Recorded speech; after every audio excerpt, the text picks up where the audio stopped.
നമ്മുടെ അംഗനവാടിയിൽ നിന്ന് കുറെ ബോംബുകൾ പിടിച്ചെടുത്തിട്ടുണ്ട്. അപ്പൊ നമ്മൾ ഇന്ന് അത് കാണാൻ പോവാണ്.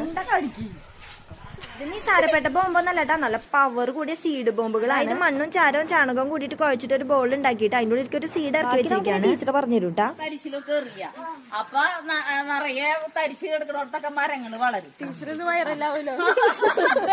അതായത് സമേത സമഗ്ര വിദ്യാഭ്യാസ പരിപാടിയുടെ ഭാഗമായിട്ട് എല്ലാ സ്കൂളുകളിലും അംഗനവാടിയിലും ഇന്ന് ഈ ബോംബേർ തരിശായിട്ട് എടുക്കുന്ന ഭൂമിയിലേക്ക് നമ്മൾ ഈ പന്തുകൾ എറിയുമ്പോൾ ഇതിന്റെ ഉള്ളിൽ വിത്തുകൾ മഴയത്ത് മുളച്ച് പൊന്തിയിട്ട് ഈ ഭൂമിനെ ഒരു ഹരിതാപമാക്കി മാറ്റുക എന്നുള്ളതാട്ടാ ഈ പദ്ധതിയുടെ ലക്ഷ്യം. എത്ര തപ്പിട്ട് നമുക്കൊരു തരിശ് ഭൂമി കിട്ടണ്ടേ? പിന്നെ കിട്ടിയ തരിശ് ഭൂമി വെച്ച് നമ്മൾ അങ്ങനെ നമ്മുടെ എല്ലാ ബോംബുകളും നമ്മൾ ആ തരിശ് ഭൂമിയിൽ എറിഞ്ഞു പൊടിച്ചിട്ടുണ്ട്. എല്ലാവരും കൂടി ഒരുമിച്ച് നല്ല രസമായിട്ട് എൻജോയ് ചെയ്താണ്ട് നമ്മൾ ഈ പരിപാടി ചെയ്തത്. പക്ഷെ ഒരു ട്വിസ്റ്റ് ഉണ്ട്, നമ്മൾ എറിഞ്ഞത് എവിടെയാണെങ്കിൽ ഈ ബോംബ് ചെന്ന് പൊട്ടിയത് അങ്ങ് അംഗനവാടിയിലാണ്.